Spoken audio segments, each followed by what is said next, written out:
solid macroeconomic foundation, Nepal is now ready to take up its journey to higher growth path, a necessary condition to realize our vision of prosperous Nepal, happy Nepali. In the medium term, we are committed to achieve sustainable development goals and become a middle-income country by 2030. This is our unshakable commitment, and this could only be achieved with your co-journey on this path of development while also maximizing value for your money. Distinguished participants, as Nepal embarks on a higher growth trajectory with economic transformation, our domestic financial resources, the existing level of technology, and domestic markets are not adequate to sustain the high growth path. This is why we want to welcome foreign investment which promotes industrialization, builds modern infrastructure, creates jobs, enhances exports, substitutes imports, and contributes to innovation and technological advancement. While encouraging investment in several areas of the private sector attraction, the government is committed in coming forward to work hand in hand with the private sector in different models of public-private partnership. The government is focusing on forward-looking macroeconomic reforms and sectoral reforms, along with the support of our development partners. Several regulatory and operational reforms in areas such as industry, energy, forest and land management, environment, airlines industry, financing services, public procurement and labor market have already been undertaken in the last 1 year. The government is moving forward with legal and regulatory reforms in the areas of information technology, intellectual property rights, safeguards, foreign exchange, banking and financial services, and public finance. The accounting and auditing standards are being improved and sovereign rating process has been initiated. This will provide investors added confidence on making investment decisions for Nepal. The presentations and deliberations being made in several sessions of this today's summit will definitely highlight on the macro and sectoral policy regimes, potential areas of investment, incentive structures, and the environment of doing business in Nepal. I believe that the panel and parallel sessions being held today and tomorrow will not only highlight on investment opportunities in Nepal, but also provide important feedback for further reforms and for improving the ease of doing business in Nepal. The insights and experiences of the world's best practices and state-of-the-art innovations being shared during this summit will definitely help us to mobilize more investment and improve productivity of capital and other factors of production. I am confident that this summit will be extremely useful to share innovative ideas and views, explore investment potentials and opportunities in Nepal, develop investors' network, and finally attract more investment towards Nepal. Distinguished delegates, this summit is no doubt intended for investment, business promotion, and making business deals. But let me also mention that Nepal has more avenues to offer along with that of investment. We encourage you to spend a few days more out of your busy schedule to visit our cities and countrysides, enjoy their natural beauty, observe natural heritage, and feel warm hospitality of every smiling Nepali people wherever you visit. In closing, I would like to welcome you all once again to the summit and look forward to a very engaging and productive deliberations, discourses, and experience sharing.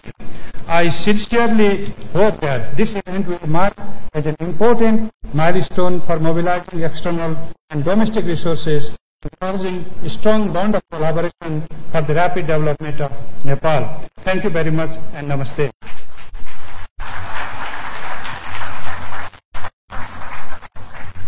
Thank you, sir. High dignitaries, ladies and gentlemen, we shall now witness the formal inauguration of the Nepal Investment Summit 2019. May I humbly place a request to our chief guest, the Right Honorable Prime Minister of Nepal, Mr. K.P. Sharma Oli, to do the honors in the truest of the Nepali traditions by lighting the traditional panas that is placed right towards the right of the dais. Ladies and gentlemen.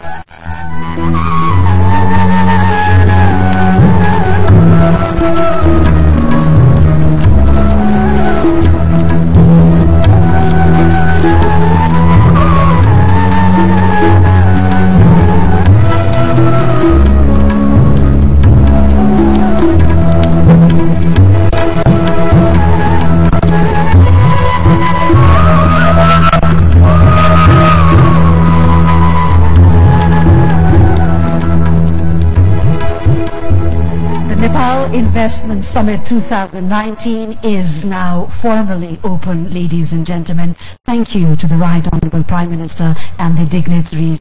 Please be informed that lighting an oil-fed lamp before a new beginning is considered very auspicious in the Nepali tradition. Said that, please join me, ladies and gentlemen, to request the chief guest of this ceremony, the Right Honourable Prime Minister of Nepal, Mr. K.P. Sharma Oli, for his special address to this August convergence.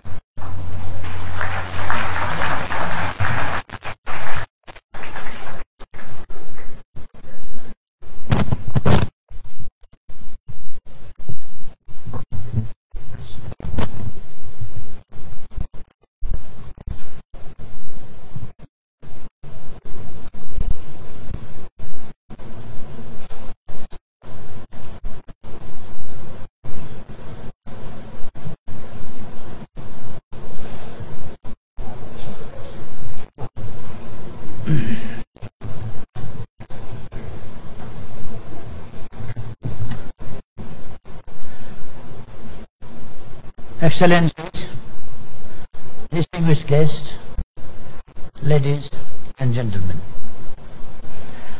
a very warm good morning to you all. Welcome to the land of Buddha and Sagarmatha, the land that makes Nepali people proud of their glorious history and civilization. Welcome to the land where you will be fascinated by its majestic mountains and as well as unparalleled natural wonders and by its incredible cultural richness.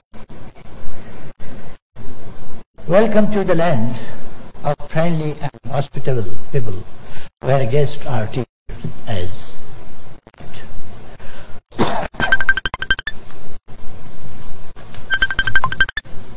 welcome to the land where immense opportunities are waiting for your investment to uplift the living standard of 30 million honest and hard-working people. And there is a government that is stable and remains fully committed to protecting your investment with assured profit. I am sure all this will inspire you to make Nepal a second home, a place of your constant stay, and a hub of your business. Nepal offers many more things. Let's jointly explore and share.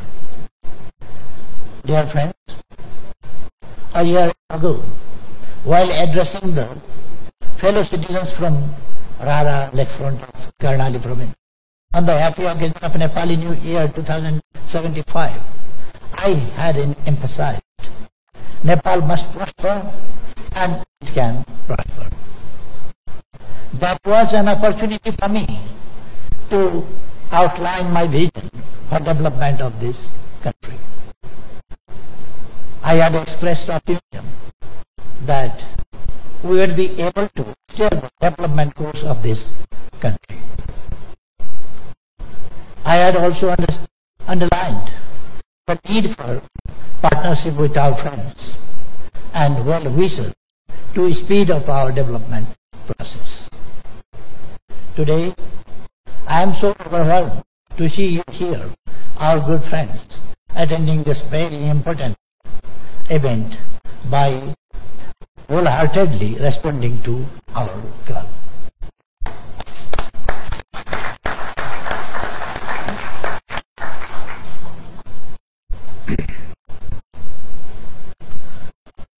I deeply appreciate your valuable participation in it. This summit has brought us together for a genuine cause, consolidating friendship and fostering partnership for our mutual benefit. Through this partnership, Nepal will get desired development outcomes with your substantial investment with good return. I am happy to share with you that my vision for development has found place in over 75 viable projects in different sectors that will be presented to you during the course of this summit. I am confident that you will return home with fond memories of Nepal and with an attractive investment package as an important takeaway of the summit. Dear friends, by the promulgation of the Democratic and Progressive Constitution in 2015 and successfully holding the elections of all 3 tiers of the federal setup has effectively ended the protected political transition and have fostered a sense of high optimism in Nepali people. An optimism that the long cherished dream of socio-economic transformation can now become a reality. An optimism that country's development is possible in this generation, and an optimism that prosperous Nepal, happy Nepali, is not a far-fetched fantasy, but an attainable vision. People have cherished the way a strong, democratically elected government has been formed that has both capacity and willpower to steer the development process. In line with my strong conviction that our constitution is flexible to accommodate the genuine aspirations of entire Nepali people, we have been able to bring a force that until recently remained outside into constitutional fold. In Nepal, there is no place for violence. Any attempt to disrupt law and order will be firmly and resolutely dealt with as per law. We had a history of success in political change and failure in institutionalizing it. Now the things have changed. We have institutionalized the achievements and brought stability. Political stability, which is a key prerequisite to country's economic growth, is absolutely fulfilled now. It is not only political stability that Nepal is now ensured with, but also with policy consistency. Legal, institutional and procedural reforms that was long overdue has gained speed under my leadership. The past 1 year has remained as the best year and the year of policy and legal reform. We have drafted many new laws, translating the provisions of the new constitution into legal and institutional framework. The new frameworks have also created conducive environment for foreign direct investment, among others. Dear friends, political transformation alone cannot be enough and sustainable without economic transformation. If we could successfully steer country's historic political transformation, there is no reason why we cannot do the same in economic realm. My answer is yes, we can do it. The central task before us is undertake rapid economic transformation. Our immediate goal is to graduate from the least developed country status, and the medium-term goal is to become a middle-income country and achieve sustainable development goals by 2030. To realize this, we need to attain a double-digit growth over the next years. A tentative estimation by the National Planning Commission is the country requires an investment of over 97.99 trillion Nepali rupees, about $88.18 billion over the next 5 years. Domestic resources alone would not be sufficient to meet this requirement. This is where we would like to urge you to come and assist us in meeting huge investment needs. Our economic policy and its orientation is explicitly spelled out in the Constitution, which is premised on the realization that growth and prosperity is possible only through partnership between and development of public, private and cooperative sectors. Distinguished guests, we are mindful that investment requires transparent and responsible governance and rule of law. With elected representatives in all levels of our federal setup, governance attributes are improving. There is already a healthy competition among the provinces and local governments on incentivizing investment and getting more of it. I have said time and again that under my leadership there is absolutely zero tolerance on corruption.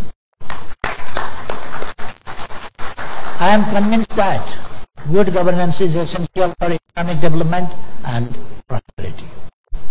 We are committed to promote free and fair competition among private sector stakeholders. And you have already witnessed our firm stand against cartel and syndicate. Dear friends, in the past few months, we have made substantial progress in improving investment climate in the country. A sound regulatory framework has been established with the enhancement of two key legislations: Foreign Investment and Technology Transfer Act and Public-Private Partnership and Investment Act. The Public-Private Partnership and Investment Act provides one-stop service for any foreign investment of over ₹6 billion or a hydropower project over 200 megawatt capacity. The new Foreign Investment and Technology Transfer Act 2019 ensures national treatment for any foreign investment. An automatic route system has been introduced to keep foreign direct investment related processes simple and predictable, and repatriation is guaranteed under earning or equity. We have recently implemented a universal contribution-based social security scheme that will have a transformative impact on the country's socio-economic landscape.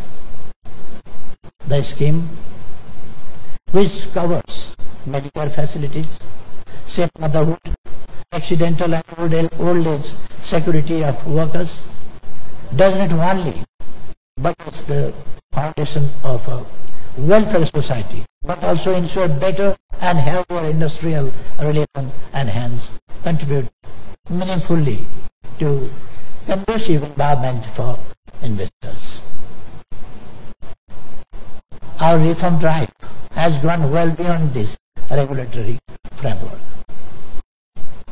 Strengthening institutions, building capacity, streamlining and simplifying the process and procedures have also been the hallmarks of our reform initiatives.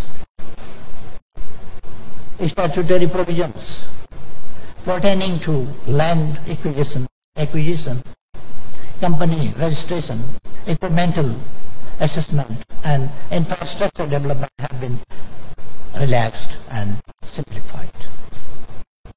We have already started online registration and payment system, which will soon be upgraded to full automation system. We will actively pursue bilateral investment protection agreements with friendly countries that will further ensure protection for foreign investment. We will also pursue negotiations on avoidance of double taxation. Interested countries provide their further incentives. The next reform cycle would involve policies and comprehensive legislation in the field of intellectual property rights, commensurate with our rights and obligations under various multilateral instruments. Ladies and gentlemen, Nepal is one of the most flexible countries when it comes to economic policy and welcoming foreign investment. All sectors, barring a narrow box of sensitive areas, are open for foreign investment.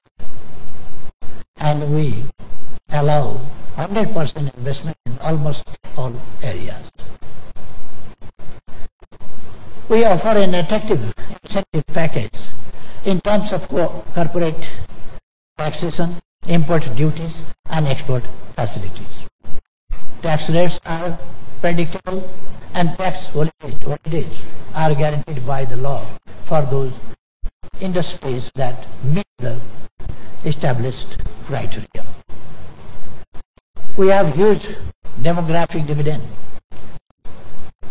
with about 57% of population representing the working age group. The labor cost is competitive and low, and there is a good pool of English-speaking population, especially amongst the youngsters. We have developed policies and programs to enable our youth to be imbued with multi-skills. Qualified and skilled manpower available at reasonable cost locally will make your investment less costly. We have maintained sound macroeconomic indicators and hence investing in Nepal is risky. An independent judiciary capable of adjudicating industrial and investment related disputes on a fast-track basis has been a mainstay of our legal system. Dear friends, the other key area is infrastructure. Building infrastructure is the government's priority, and our commitment is well reflected in the progress we are making in the sector of vital infrastructures. In terms of infrastructure, we are far better than before. Almost around the clock, electricity supply has been guaranteed for industries, and the country will soon witness power surplus. Road connections within the country and across border connectivity have improved substantially. The strategic Kathmandu fast track that was just a dream a few years back now become a reality. Our special economic zones have both infrastructure and other amenities to set up industries. One such says special economic zone is already in operation, while several others have been planned and being developed in different parts of the country. The Special Economic Zone Authority Act has also been revised recently to make the conditions of investment and operation of industries in the special economic zones more prominent. Since Nepal has established a federal system of governance, our aim is to undertake a balanced development approach so that all the provinces get fair opportunity for the development of their industrial base with foreign investment. Guided by this spirit, we have decided to establish at least one industrial estate in each province. Likewise, with a view to promoting small and medium-sized enterprises, we intend to establish one industrial village in each local level. Dear friends, investors know better than others about the importance of location. Nepal's strategic location between the world's two largest markets with increasing purchasing power, China and India, serves as a compelling indicator for investment. Nepal enjoys access to both markets on financial terms. Within, we have duty-free arrangements for most of our products, both primary and industrial goods, while China has granted a significant number of our tariff lines duty-free access to its market. Beyond neighborhood, export from Nepal is entitled to various kinds of duty-free and preferential schemes put in operation by both developed and developing countries, trade partners for the group of least developed countries. Size of our domestic market is also expanding, along with the group of middle-class population and people's purchasing power. The connectivity disadvantage Nepal has had its gradually dissipating because of our efforts for connectivity, diversification, as well as support from our friendly neighbors. Road, rail, waterways, airways, and transmission ways are covered within the framework of multidimensional connectivity network with both of our neighbors. Likewise, port facilities have improved. Just 2 years ago, Nepal started to utilize Vizag port in India for its trade and transit. Availability of modern alternative port has helped reduce hassles and crowded Kolkata-Haldia port.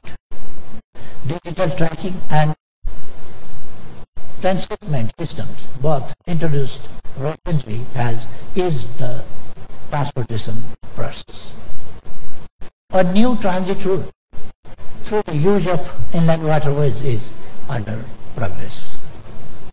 This will not only provide an alternative transit route, but it will also connect landlocked Nepal to the sea through the waterways. Transit procedures are being simplified through the use of modern technology, and this will surely reduce the cost of business. We have signed transport transit agreement with our northern neighbor, China, and a protocol to the agreement will be signed soon. This will enable Nepal also to use Chinese territory and road facilities for its international and transit. Dear friends, I am telling our concern, I will reiterate here today as well, that Nepal is almost a virgin land as far as investment is concerned. Investment is in every sector and every field is profitable.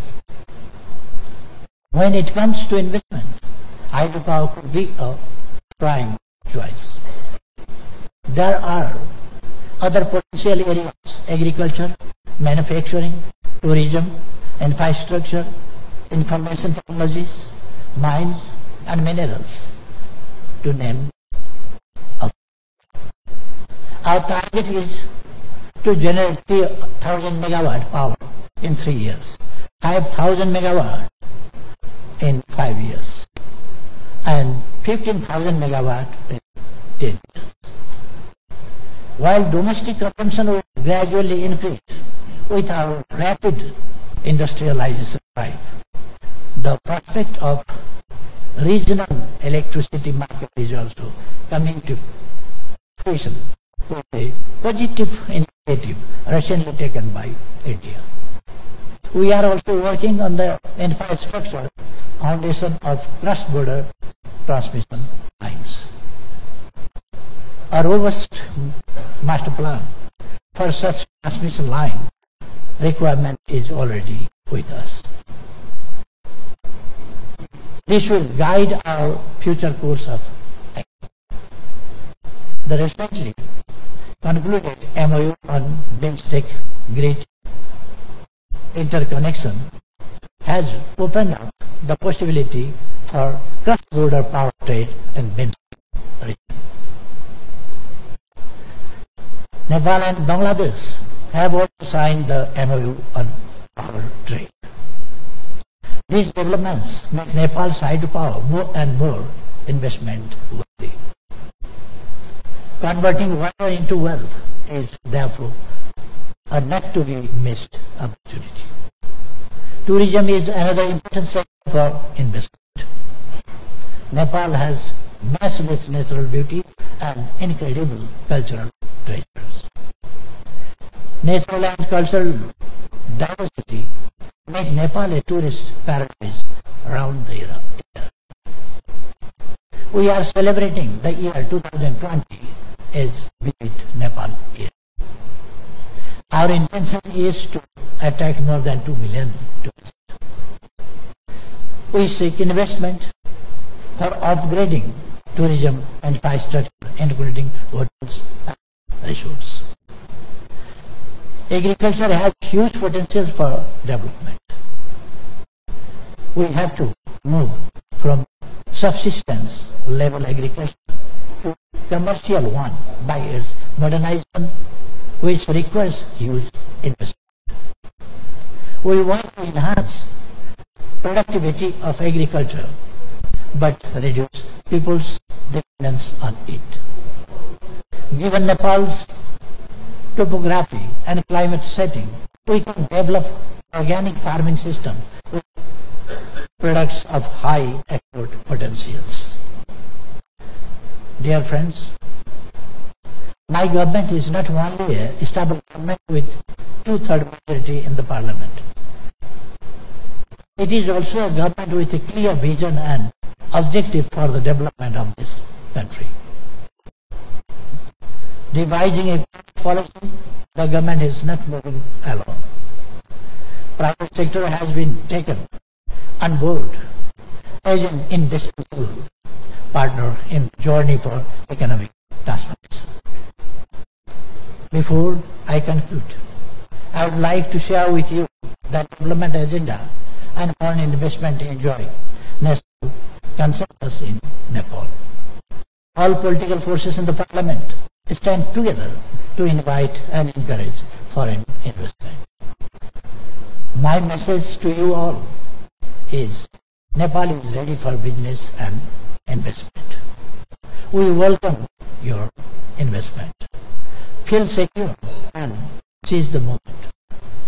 Our investment will be protected and your profit will be guaranteed. We do not want any further delay in our journey towards prosperity. Speedy and comprehensive development is the only option and all of the hour for us. Please join us in our drive to make Nepal prosperous and the Nepali people happy. We highly value your support and solidarity.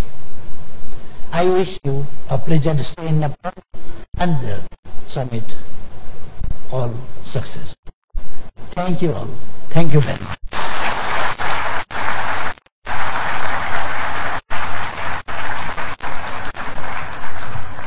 Thank you, Right Honourable Prime Minister Mr. K.P. Sharma Oli, for your very valued statements.